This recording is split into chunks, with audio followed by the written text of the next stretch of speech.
বাংলাদেশে চলমান বৈষম্য বিরোধী ছাত্র জনতার আন্দোলনের সময়কার ইন্টারনেট পরিষেবা বন্ধের বিষয়ে নতুন এক তথ্য ফাঁস হয়েছে। সাবেক ডাক ও টেলিযোগাযোগ প্রতিমন্ত্রী জুনাইদ আহমেদ পলক, যিনি তখন ইন্টারনেট বন্ধের ঘটনায় জড়িত ছিলেন, মিথ্যাচার করে পুরো ঘটনার দায় এড়ানোর চেষ্টা করেছেন।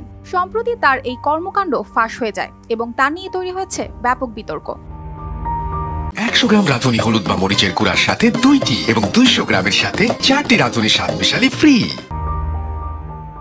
13 আগস্ট মঙ্গলবার ডাক ও টেলিযোগাযোগ বিভাগের প্রাথমিক তদন্ত প্রতিবেদনে এসব তথ্য জানানো হয়েছে। এই প্রতিবেদনে মন্ত্রণালয়ের জনসংযোগ কর্মকর্তা সাফায়েত হোসেন উল্লেখ করেন, পলক তার মৌখিক নির্দেশে পুরো ঘটনাটি ঘটিয়েছেন এবং পরে নাটকীয়ভাবে ক্ষমা চেয়ে সেই দোষ ঢাকার চেষ্টা করেছেন। বৈষম্য বিরোধী আন্দোলনের সময় কয়েক দফায় সারা দেশব্যাপী মোবাইল ও ব্রডব্যান্ড ইন্টারনেট পরিষেবা বন্ধ করা হয়। এতে ব্যক্তিজীবন থেকে কর্মজীবন সবই হয়ে পড়ে বিপর্যস্ত, আর বহির্বিশ্ব বাংলাদেশের ভাবমূর্তি ক্ষুণ্ণ হয়। নতুন অন্তর্বর্তীকালীন সরকার গঠনের পর এই ইন্টারনেট বন্ধের বিষয়ে তদন্তের জন্য 7 সদস্য বিশিষ্ট একটি কমিটি গঠন করা হয়, যার নেতৃত্বে রয়েছেন ডাক, টেলিযোগাযোগ ও তথ্য প্রযুক্তি মন্ত্রণালয়ের উপদেষ্টা মোহাম্মদ নাহিদ ইসলাম।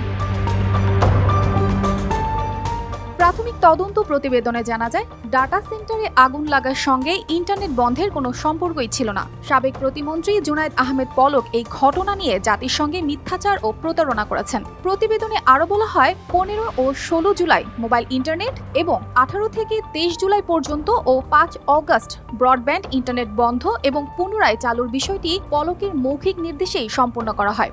বিটিআরসি চেয়ারম্যান প্রকৌশলী মোহাম্মদ মহিউদ্দিন আহমেদের তত্ত্বাবধানে এই কার্যক্রম পরিচালিত হয়।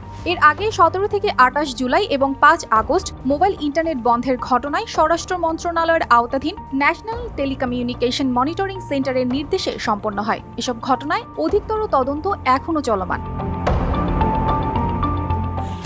এদিকে 13 আগস্ট ছাত্র জনতার আন্দোলনের মুখে পড়ে ছদ্মবেশে পালানোর সময় শাহজালাল আন্তর্জাতিক বিমানবন্দরে আটক হন জুনাইদ আহমেদ পলক। ভারতের রাজধানী দিল্লিতে পালানোর উদ্দেশ্যে শাহজালাল আন্তর্জাতিক বিমানবন্দরের ভিআইপি লাউঞ্জে অপেক্ষা করছিলেন তিনি। তবে বিমানবন্দরের কর্মচারীরা তাকে চিনে ফেলেন এবং ভিআইপি লাউঞ্জে আটকে রাখেন।